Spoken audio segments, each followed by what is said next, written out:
ఇప్పుడు మనం ఈ వీడియో ద్వారా ఏంటంటే తెలుసుకోబోతున్నాము, ఏ రాశి వారిని పెళ్లి చేసుకోవాలి అంటే ఏ రాశి వారిని పెళ్లి చేసుకుంటే వాళ్ళకి జీవితం కలిసి వస్తుంది, అనుకున్న పనులన్నీ కూడా నెరవేరుతాయి. ఇప్పుడైతే తెలుసుకుందాం. మేషరాశి వారికి ఏంటంటే మిథున రాశి మరియు తులారాశి వారికి మంచి జీవిత భాగస్వామిగా అయితే నిరూపించబడతారు. అంటే మేషరాశి వారు ఎక్కువగా మిథున రాశిని వారిని, తులారాశి వారిని పెళ్లి చేసుకుంటే వీళ్ళకి జీవితంలో అన్నీ కలిసి వస్తాయి. అలాగే వృషభ రాశి వారు ఏంటంటే మకర రాశి, వృశ్చిక రాశి వారికి పెళ్లి చేసుకుంటే వీళ్ళకి జీవితం అనేది బాగుంటుంది. అలాగే మిథున రాశి వారు ఏంటంటే వృషభ రాశి, సింహరాశుల వారిని పెళ్లి చేసుకుంటే వీళ్ళకి మంచి జీవితం అనేది ఉంటుంది.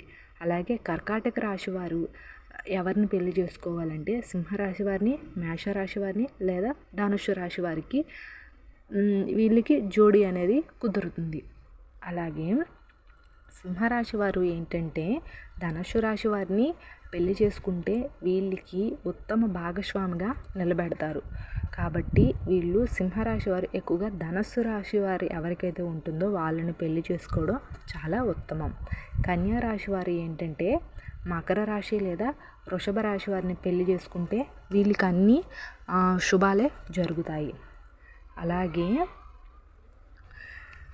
తులారాశి వారు ఏంటంటే ఉత్తమ భాగస్వామి అయిన కుంభరాశి వారిని పెళ్లి చేసుకున్న, అలాగే మేషరాశి, మిథున రాశి, కన్య రాశి వారిని పెళ్లి చేసుకుంటే వీళ్ళకి జీవితం అనేది అన్ని రకాలుగా కూడా కలిసి వస్తుంది తులారాశి వారు.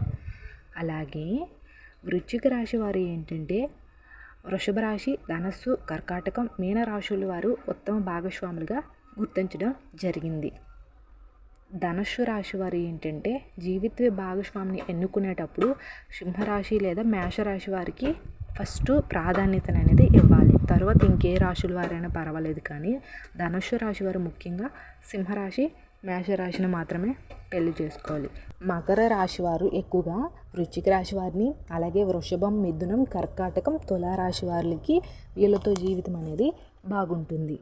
అలాగే కుంభరాశి వారు ఏంటంటే సింహం మరియు వృషభ రాశి వారితో వీళ్ళ జీవితం అనేది చాలా బాగుంటుంది. మీనరాశి వారు ఏంటంటే కర్కాటక, మేష, వృశ్చిక రాశి వారితో వీళ్ళకి మంచి జీవితం అనేది ఉంటుంది.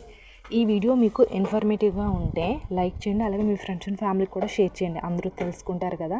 మన ఛానల్ రెగ్యులర్గా అయితే ఫాలో అవ్వండి. పురాణాల్లోని, శాస్త్రాల్లోని మంచి మంచి విషయాలు ఉంటాయి తెలుసుకోవడానికి.